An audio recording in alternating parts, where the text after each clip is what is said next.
Welcome class seventh biology का हम लोग सेकंड चैप्टर पढ़ रहे हैं जो हमारे क्लासिफिकेशन पर बेस्ड है।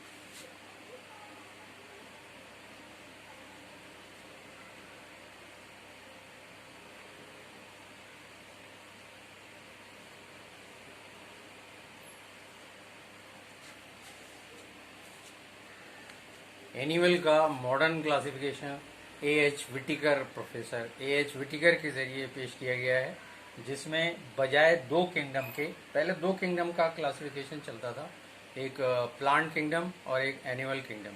लेकिन एएच विटिकर ने बाद में अब नया जो क्लासिफिकेशन का सिस्टम दिया है उसमें एनिमल्स को 5 फाइला में डिवाइड कर दिया गया है, सॉरी 5 किंगडम में डिवाइड कर दिया गया है।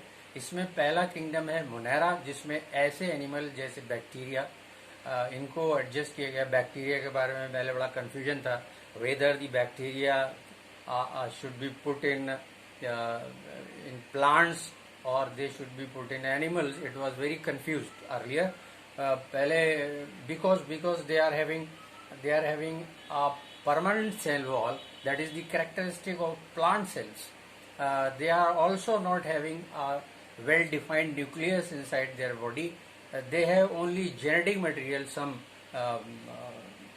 DNA genetic material is there, but there is no specific design nucleus inside their body. तो उनके लिए एक अलग एक किंगडम बना दी गई, किंगडम मोनेरा। हमने पिछले लेक्चर में बात की थी।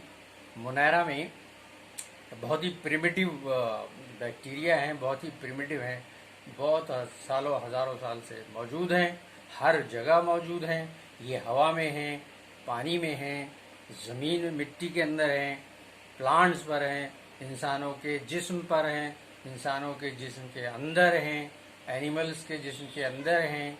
ये सड़ती हुई चीज़ों में भी मौजूद हैं, ये मरी हुई चीज़ों में भी, डेड और डिकेइंग मैटर में भी बैक्टीरिया मौजूद है। तो इनके लिए एक अलग किंगडम तैयार कर दिया गया, किंगडम मोनेरा, जिसका जिक्र हम कर चुके हैं। और इनको on the basis of their shapes they have been classified into 4 groups, 4 type के। ये बैसिलस हैं, रॉड शेप्ड, ये राउंडेड हैं, कोकाई, ये कॉमा शेप्ड हैं, विब्रियोस, और ये स्पाइरल शेप्ड हैं, स्पाइरल्ला। इसके बारे में बताया। ये चारों जो शेप्स हमने बताई, ये ह्यूमन बीइंग्स के लिए या प्लांट्स के लिए या एनिमल के लिए, किसी के लिए भी बेनिफिशियल नहीं है, नुकसान ही पहुंचाते हैं, बीमारियां ही पैदा करते हैं। कॉलरा है, टाइफाइड है, ट्यूबरक्लोसिस है, ये सारी बीमारियां पैदा करने वाले ये 4 शक्लों के बैक्टीरिया हैं। इसके अलावा भी बहुत सारे ऐसे बैक्टीरिया हैं जो बेनिफिशियल भी हैं। एक तो बहुत आपके घर में रोजाना इस्तेमाल होता है एक बैक्टीरिया का, जिससे दूध से दही बनाते हैं। द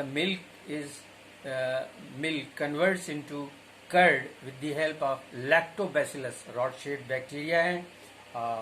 फिर आपके पास कर्ड होता है। कर्ड का मतलब ये है कि you have millions and billions of lactobacilli in your ball. तो फिर उसको आप खाते हैं मजे से, और वो फायदेमंद भी है। और आपकी बॉडी के अंदर भी, इंटेस्टाइन में भी उसका अच्छा रोल है, डाइजेशन में भी अच्छा रोल प्ले करते हैं। इसके अलावा इंटेस्टाइन में और भी ऐसे बैक्टीरिया हैं जो विटामिन बी की तख्लीक करते हैं, क्रिएट करते हैं इनसाइड। विटामिन बी हमारी बॉडी के लिए अच्छा फायदेमंद विटामिन है। और ऐसे बैक्टीरिया हैं जो प्लांट्स की जूट को और उसको अलग कर देते हैं, प्लांट को इस तरह का काम करते हैं। राइजोबियम का नाम आपने सुना होगा, नाइट्रोजन फिक्सिंग बैक्टीरिया। देखिए ह्यूमन बीइंग जो हैं वो नाइट्रोजन को डायरेक्ट इस्तेमाल नहीं कर सकते।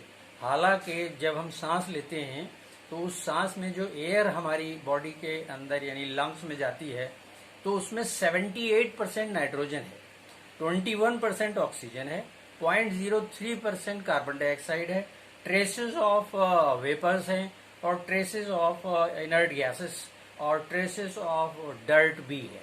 ये सब हमारी बॉडी, हमारे लंग्स में चला जाता है, but we are not able to use that nitrogen inside our lungs. जैसा नाइट्रोजन हमने इनहेल किया है और उसके बाद जब उससे ऑक्सीजन को अलग कर लिया जाएगा, 21% ऑक्सीजन को अलग कर लिया जाएगा for the use in the respiration inside the cell.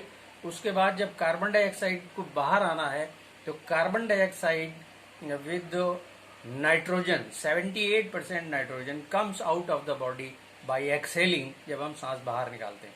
तो total 78% nitrogen is going inside our body and coming back outside into the atmosphere without any use. We are not able to use that nitrogen.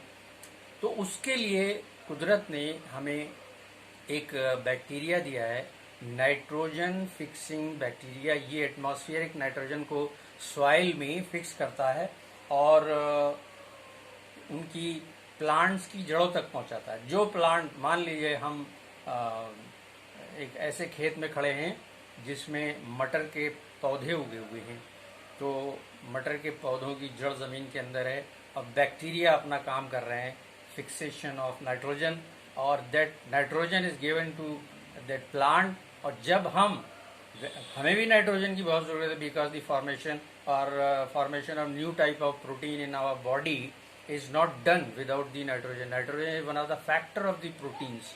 तो जब हम मटर खाएंगे तो हमें बहुत सारी नाइट्रोजन हमारे काम की मिल जाएगी। सो ये इस तरह से बैक्टीरिया यूजफुल भी है। उसके बाद आज हम दूसरा किंगडम की बात करेंगे। उस किंगडम का नाम है प्रोटिस्टा।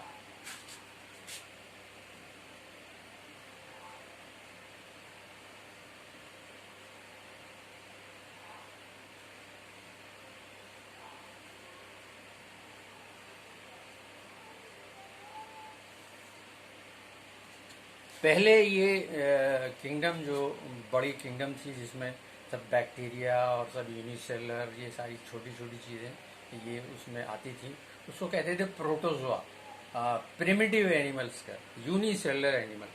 अभी हमारे पास जो एग्जाम्पल के लिए प्रोटिस्टा में है वो यूनिसेलर ऑर्गेनिजम्स, ऐसी ऑर्गेनिजम्स हैं जिनके अंदर वेल डिफाइंड न्यूक्लियस है। मान लीजिए हम यूग्लिना की बात करें, यूनिसेलुलर है।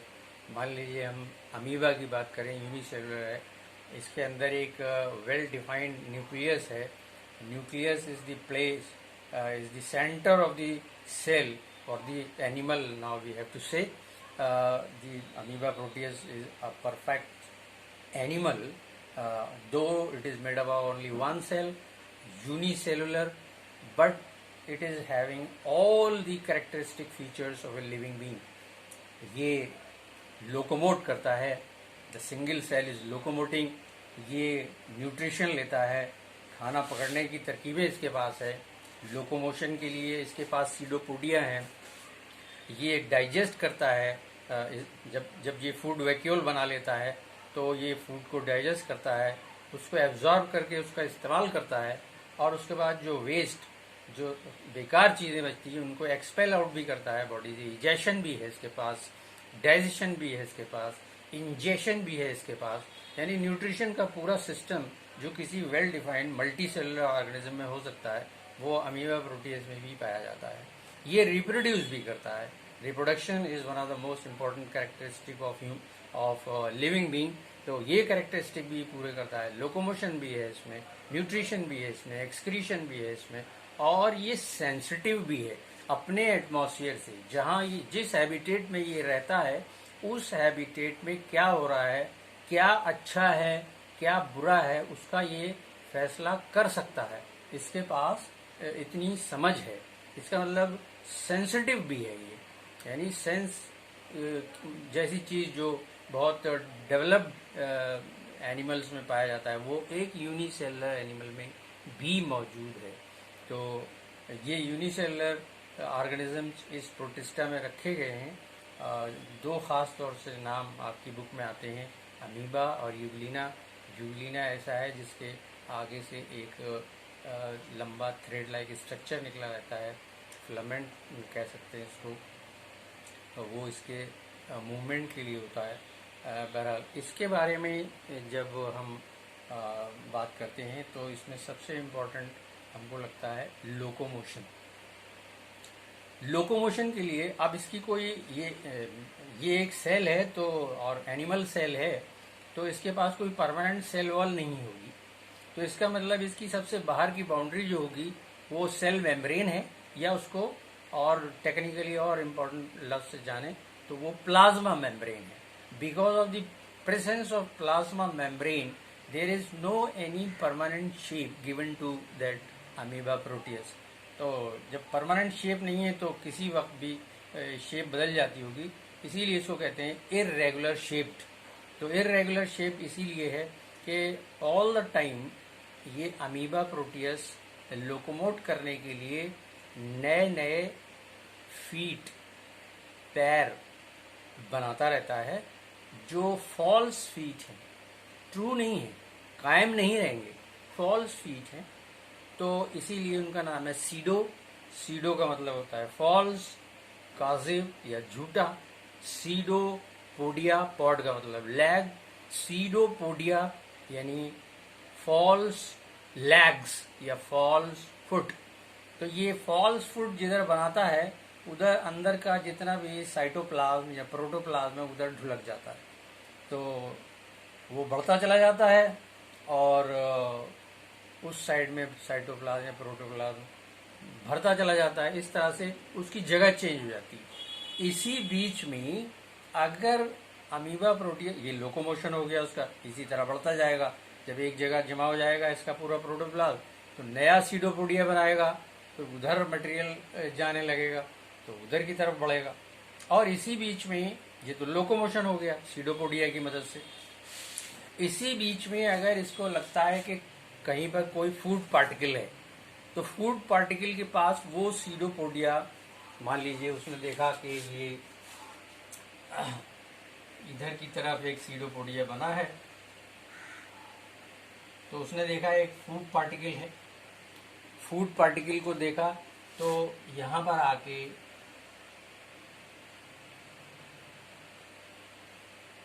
उस जगह पर जहां पर फूड पार्टिकल है सीडोपोडिया बढ़ना रुक जाएगा, लेकिन उसके दोनों तरफ ये बढ़ने लगेगा।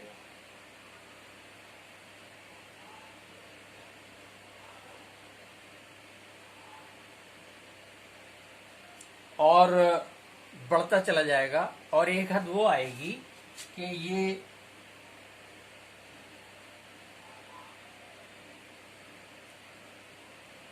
इस शक्ल में आ जाएगा। ये बन गया फूड वैक्यूल। ये फूड वैक्यूल बन गया। सीडोपोडिया ने उसको चारों तरफ से घेरा और उसको अपने अंदर ले लिया। उसको लगा कि ये काम की चीज है, ये खाना है, इसको अंदर ले लिया, तो एक फूड वैक्यूल बन गया ड्यूरिंग लोकोमोशन। तो न्यूट्रिशन शुरू हो गया। अब ये इसके अंदर जो फूड वैक्यूल बना है, इसके अंदर ये प्रोवाइड करेगा डाइजेस्टिव जूसेस को, और ये खाने को डाइजेस्ट करेगा और डाइजेस्ट करके उसको एब्जॉर्ब कर लेगा। इसके आगे और भी बात करेंगे।